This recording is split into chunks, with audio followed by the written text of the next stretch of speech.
I love you, Lord. Oh, your mercy never fails me. All my days I've been held in your hands. From the moment that I wake up until I lay my head, oh, I will sing of the goodness of God. Hey, everybody, and welcome back to the Wednesdays with Watson podcast. If you've reached this episode, or you've dropped on this episode, I should say, this is the fourth episode that we dropped. And essentially what we're doing is we're republishing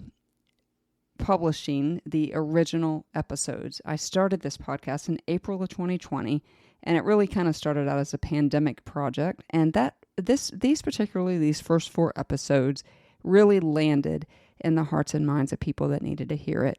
I started this podcast because I wanted to understand trauma myself better, and I wanted to help you understand it better. And so as I listen back to some of these episodes, it's quite interesting because I did not have the benefit that I have now of having received everything but my dissertation in trauma and community care. And so as I listen back to these episodes, I'm grateful for the wisdom that I should not have had in these episodes. But if you've not listened to the previous three, we will drop those in the show notes. But this is my story, my journey with post-traumatic stress disorder and how I got from hospitals and courtrooms, which is the episode that you'll hear today, to working in a hospital with doctors, with nurses, as a therapist and a discharge planner in the very healthcare system that helped me so many years ago. And so I hope that you guys will enjoy this episode. 2 weeks we'll be here with listener questions. And so I've gotten a couple people who have sent, if you look in your app right now, it says send a text message. I've gotten a couple people who have sent questions that way, and I want to honor them. And so in 2 weeks, we will have a listener question episode. I don't know who you are. It just gives me the last 2 digits of your phone number when you send a text through the podcast. And so if you have questions about trauma, you have questions about PTSD that you would like somebody to help you with, please drop those in that text message, or I'm on all social media, author Amy Watson on Instagram. You can shoot me a direct message. I am on Facebook, and those are kind of the two. Or you can email me at amywatson90@me.com, and that, again, will be in the show notes. But the easiest way to do it is just hit that thing that says send me a text message, ask your question there, and in 2 weeks I will cover it on this very podcast. And so enjoy this episode as I think back of the goodness of God, and I can not say with enough confidence, with enough swagger, with enough belief that all of my life He has been faithful. And some of what you will hear today and some of what you've heard over the last couple episodes, you might ask me, how can you say that? Because it's true. So all of my life He has been faithful. All of my life He has been so, so good. Let's drop into this last throwback episode, hospitals and courtrooms. It is not uncommon for domestic violence victims not to report abuse, and every victim has their reasons. The entirety of my marriage, I kept thinking it would be the last hit, the last punch, or the last verbal beatdown. I prayed every night that my God would fix it. He didn't, and that was increasingly becoming even more not okay with me.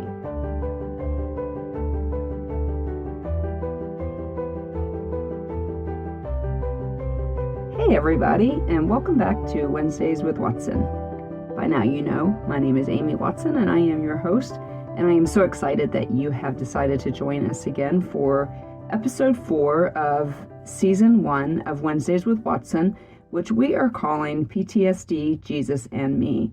And as every week, I make sure that I just remind you guys, because there really isn't a way to tell this story without telling you about the star of my story, who is just the central theme and those 3 C's that I keep giving you guys with church and community and counseling. I simply would not be here today to tell you my story, period, without any of those things. And so I am so grateful to be able to do that. One of the really cool things that has happened over the last 6 weeks and over the last 3 podcast episodes is people are reaching out to me with questions about post-traumatic stress disorder, whether that's for themselves or for somebody who they love. And at the end of this podcast, you will find out all the ways you can do that, including ways to share the podcast and make sure that the word gets out, as well as subscribing and social media and all of that kind of stuff. So when we last left you a couple weeks ago, I left you as I was leaving the hospital, where I had spent 5 days in the psych ward and had been diagnosed with complex post-traumatic stress disorder. I mentioned the courthouse at the end of that podcast for a reason, and most of you are probably wondering why.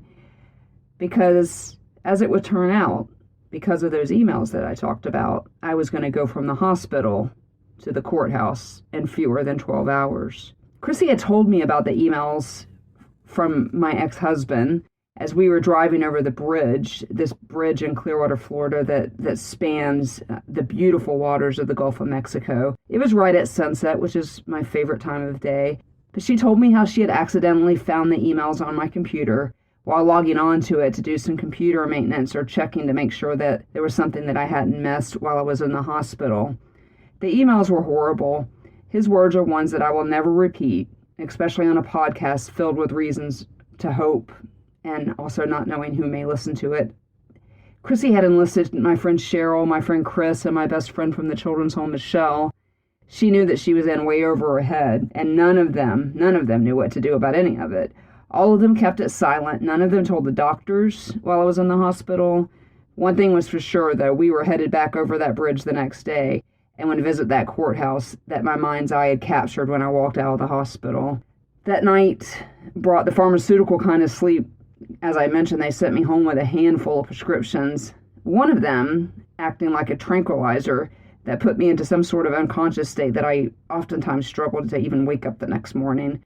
I didn't overtake any of those medications. They had given me significantly high enough doses, and so I didn't need to. It accomplished the mind-numbing, body-resting kind of result that clearly I needed. I would learn later that they had given me so much medication because my body just needed to calm down. It had not done that after all those years of trauma. They needed my actual physical body to rest, and so they threw every single medication that they could at me. I do think that, as I've often mentioned to you, that I'm going to take the opportunity to be both a storyteller and a teacher with you, and I'd like to take this opportunity to talk about medication and mental illness. I don't believe that the stigma that used to be tied to medication is still there, but unfortunately, particularly in the church, sometimes from pulpits and counseling offices and stuff like that, some people are still advocating that we not take medications, that makes our faith weak, or that makes us not trust God, or any number of things, any number of false facts, for lack of a better way to explain that to you, thrown at people when it comes to taking medication. But there is an absolute, and mine was one of those times, an appropriate time for medication, and you should never feel badly for taking medication, just like you wouldn't if you had diabetes and you needed insulin. Even Jesus used medication when he healed people, and even Spurgeon, one of the great minds of the modern Christianity generation, had this to say as he himself struggled with depression. Spurgeon wrote, "The mind can descend far lower than the body, for in it there is a bottomless pit. The flesh can bear only a certain number of wounds, and then no more. But the soul can bleed in 10,000 ways and die over and over again each hour." So even Spurgeon, who we all would respect as somebody who theologically is about as sound as it gets, understood that depression, anxiety, and probably PTSD existed in his time, and that the mind could do more damage than the body ever could, and that there just is no limit, really, to the damage and to the pain that we can suffer in our minds. Medications are provided by science, which is provided by God, as everything is. Like I said, we don't have a problem with people taking insulin for diabetes. PTSD often transfers to both physical and mental issues, and oftentimes need to be medicated. Most Christians believe in a two-pronged approach to these things. However, as I have mentioned over and over, also the importance of counseling, and then even counseling with a biblical worldview plus medications. I understand that not everyone who listens, though, to this podcast believes in the Bible as an absolute authority. But the important thing to remember regardless is that you are not weak if you need to take medications. As I mentioned, we even see Jesus use medication in Luke 10:34. When he was beginning to heal somebody, he said he went up to him, the man who needed to be healed, and bandaged his wounds, pouring oil and wine. Then he took the man on the donkey with him and took him to an inn, and then he took care of him. And so I think even we see in the Bible the appropriate response to situations like mine and some of yours too. Courthouses, boy, we drove up to that courthouse. Courthouses, they bring some pretty bad memories for me. One of my strongest memories of a courthouse is the spring day when I was just 14 years old. And I literally remember I can remember what I watched on TV 30 minutes ago. I remember watching the judge terminate my mom's parental rights after she left to marry the last man of 7 who abused me. So driving up to the courthouse that day with the hospital in my peripheral, I had a horrible feeling that I can almost feel again as I'm telling you my story now. Stared at that hospital as we were walking in, and I thought about Stacy, and I wondered how she was doing. Then I remembered her birthday verse, Matthew 10:31. Do not be afraid, for you are worth more than many sparrows. I remember telling Stacy that she was valuable to God. I was still trying to believe that myself. The truth is that one of those things that I still have to be reminded of is that I'm valuable. And when I forget, everybody knows it because it exhibits itself even today in things like eating disorder, not eating, the temptation to isolate. I still do that. The default classic Watson shutdown, which my friends and family know that they know it. Basically, when I'm not speaking or texting or emailing or engaging, if I'm not on social media all day, we might be in a classic Watson shutdown. As I've mentioned before, while trauma does not define me, it certainly has left an indelible mark on me. And while I didn't see it then, but I do see this trauma and even its indelible marks on me. It's an opportunity, it's an amazing opportunity for me to lean in to the star of the story, who does bind up my wounds even today. And as I've mentioned that passage in Hebrews, he is not unfamiliar with our sufferings. But when I got home from the hospital, I managed to find one of my Bibles, and I opened it up to Stacy's birthday verse so that I could read it again, and maybe somehow absorb the truth of my value to God, and that despite how scary the emails were from John, I did not have to be afraid. The Bible I picked up also had a verse next to it underlined. I didn't remember what life event prompted me to underline this verse in my Bible, and truthfully, it could have been any number of events. That verse, Matthew 11, verse 2. When John heard in prison what Christ was doing, he sent his disciples to ask him, "Are you the one who was to come, or should we expect somebody else?" And so for those of you who don't know, John the Baptist was we call him the forerunner for Christ. It was prophesied that he would come before Christ, and he needed to make the way for Christ. He was sitting in prison on an island somewhere, and he was hearing all these things that Jesus was out doing, healing people, and he's sitting in prison. And the verse says, when he heard in prison what Christ was doing, he sent the disciples back to Jesus and said, basically, dude, are you coming? Or do I need to expect somebody else? That's the Watson version. That's certainly not the way it's written in the Bible.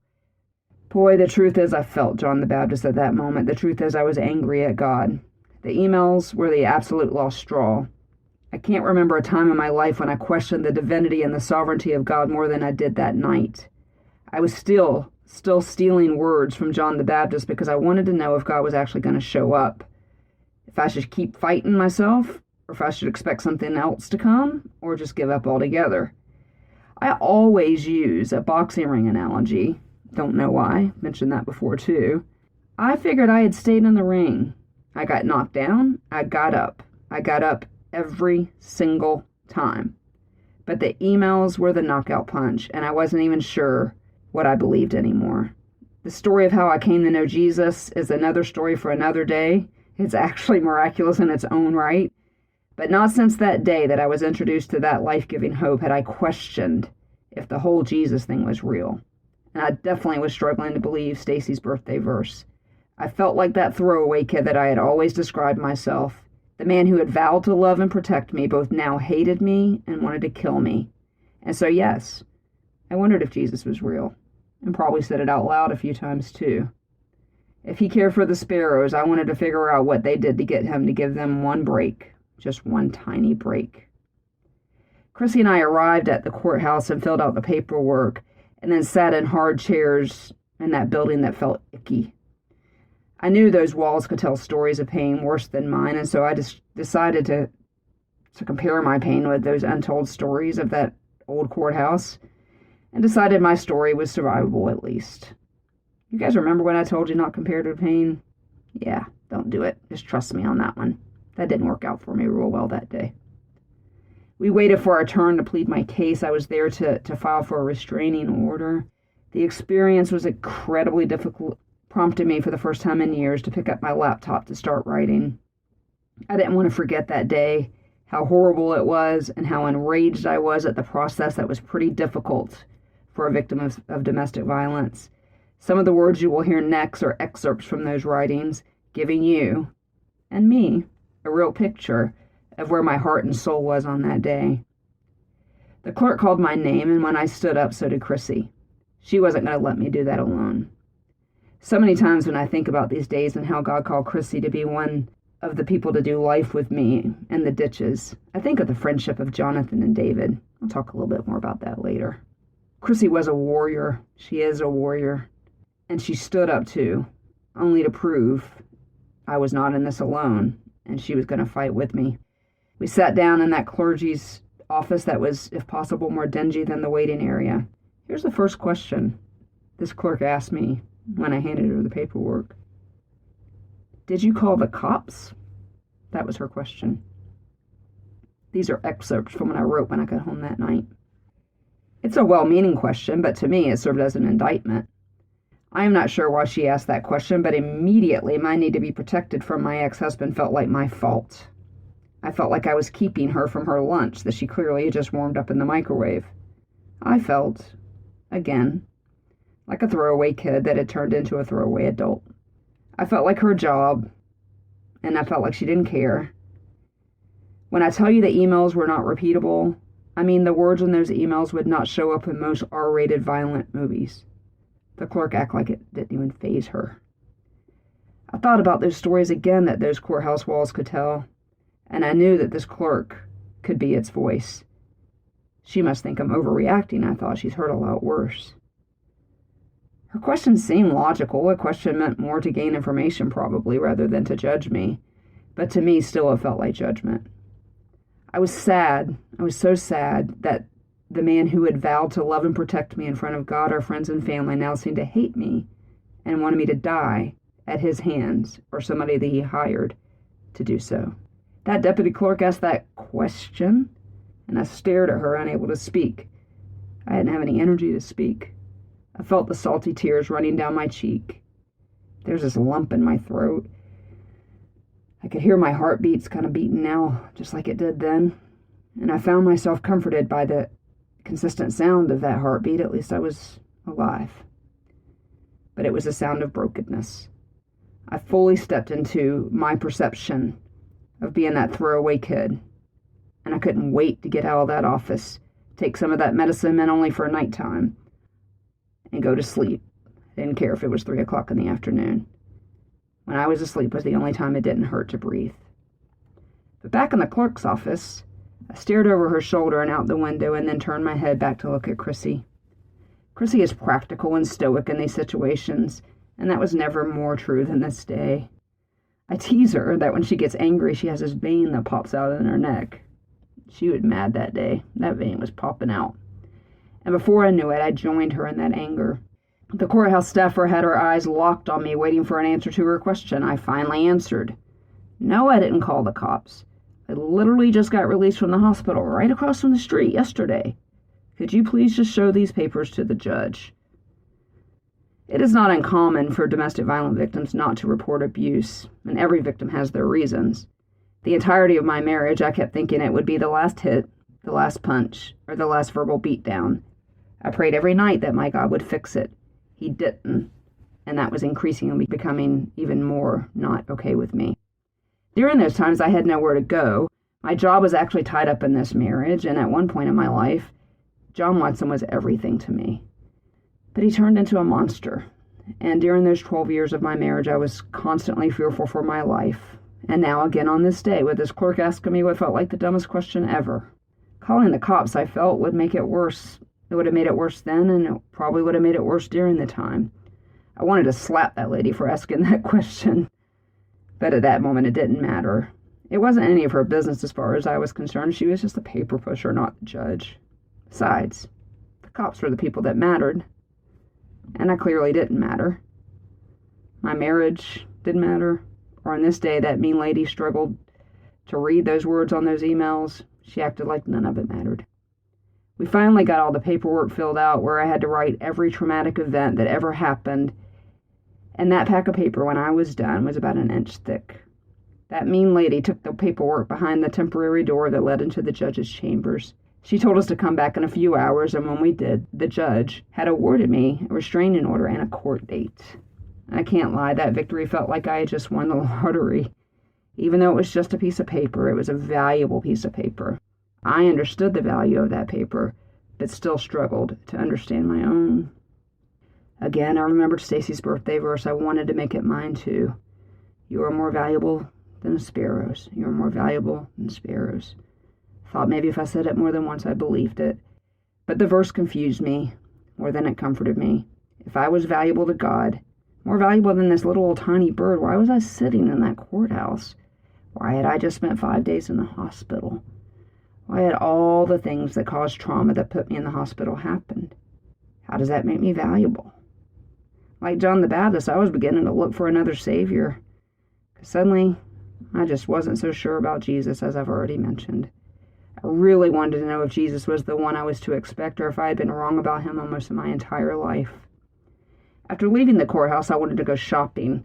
I wanted to buy 2 of my friends, who I will not name here because I will get a phone call. But suffice it to say that they served as both my church and my community. They had been amazing to me throughout the entire process. We headed to their house where both of them embraced me with a hug that spoke more words than either of them could, and they are both orators by their own right. Those hugs spoke more than they could ever say to me. I handed them their gifts, and immediately I knew I was about to learn a life lesson. My friend basically told me not to force her to be mean to me, but gave me back the gifts and told me they helped me because they loved me, and that I was valuable and that I didn't need to buy their love or concern. I still to this day struggle with the need to, quote, repay people for being human and helping me, but I will never forget that lesson that day on my value and how it was handed to me in a kind and loving way by people who legitimately didn't want or need anything from me. They just cared about me.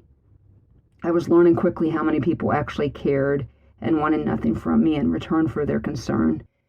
Chrissy and I headed home, and on the way home, I got a call.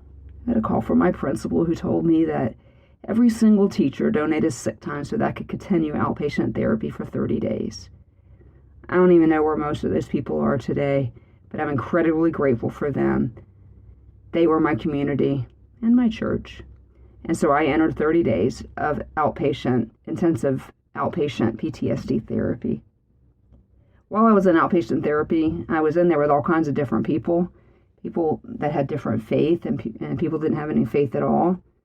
Really, the camp that I sat in depended on the day, as I was really struggling with understanding what God was up to, and even more why John Watson wanted to hurt me in such horrible ways. Just weeks before all of this happened, my friend gave me a copy of Ken Geyer's North Face of God. It is still a go-to book for me, and I have given it away about 25 times over the years. It is a book of how to do life when God seems silent. In his book, Ken Geyer tells a story about a father begging for healing for his son. He did everything he knew to do, prayed as hard as he could, and like me, kept getting every time his request to God turned into a knockout punch. Finally, the man locked himself in a church in a standoff with God. And this is the message he received as he just begged God to heal his son. God said to him, in a way that only God can speak to us, "If I don't heal your son, if I don't do this thing you want me to do, can I still be your God?" It didn't take me long to answer that question in my situation. Yes, you can still be my God. Please still be my God. That declarative statement took some working out as the days passed on. But as hard as I tried, I couldn't sit on that island in my own prison that had become my own crisis of faith. Ironically, it was October, which is National Domestic Violence Awareness Month. That October, I got in 3 separate car accidents. Nothing major, but to say that my brain was on healing mode and not at all available to function normally is a vast understatement. I found some help in that outpatient therapy, but had continued to see Dr. Pettit as well. My body began to build a tolerance to that medicine, and nights began to become a thing again. As we move through these podcasts, I try to educate you a little bit on some hallmarks of PTSD. Flashbacks are perhaps one of the most common. During a flashback, patients are unable to differentiate time and space. Usually all 5 senses are involved. So at night, I had flashbacks, and I was unable to understand that I was at Chrissy's house, that I was safe, that I was not with John or with my mom or with the serial killers that were once in charge of me. I didn't understand. Whatever flashback I was having, that's where I was. After a night or 2 of this happening, I literally ran into Chrissy while trying to leave my room to go to the bathroom to get some cold water to put on my face. I would find out later that she had been outside my door for hours pacing and praying because she could hear the results of my flashbacks from the other side of the house. I often pick on Chris because she is my friend who really enjoys the Old Testament and she loves an Old Testament story. I can't think of a better one to describe our friendship than the one of Jonathan and David. Jonathan, David's junior by a whole lot of years, and the son of the king, King Saul, by the way. Yeah, David was going to be the king, not Jonathan. But Jonathan bound himself up in friendship with David. He bound himself up in a friendship to a point where he gave Jonathan his battle gear, his bow. And that effectively was what Chrissy was doing for me. She was giving me every battle gear she gave me. One of the most precious being her mama, Mama Bootsy. She told me she was about to share one of her most precious gifts with me. Not only her mama, but her whole family, in fact. And while we waited for the court date, I continued to get closer and closer to Chrissy's mama, who I still to this day call Mama Bootsy. And I understood when I met her daughter why she is so amazing. And as it would turn out, when it was time to go to court, Mama Bootsy was there.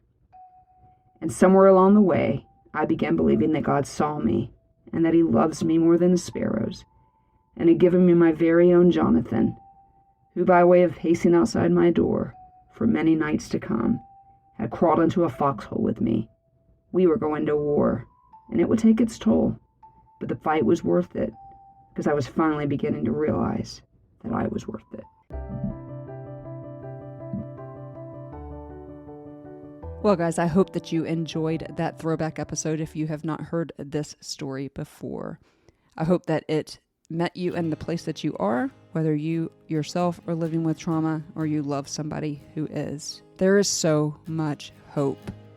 I listen to the pain in my voice even as I retell that story, which is why I just republished the episodes instead of telling it again.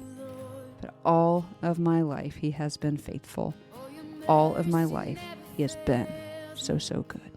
We'll be back here in 2 weeks with your listener questions. Remember, right there in your podcast app, you can send a text message. I will not know who you are unless you tell me, and I am the only one that gets that.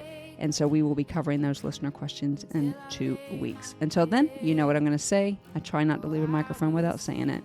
You are seen, you are known, you are heard, you are loved, and you are so valued.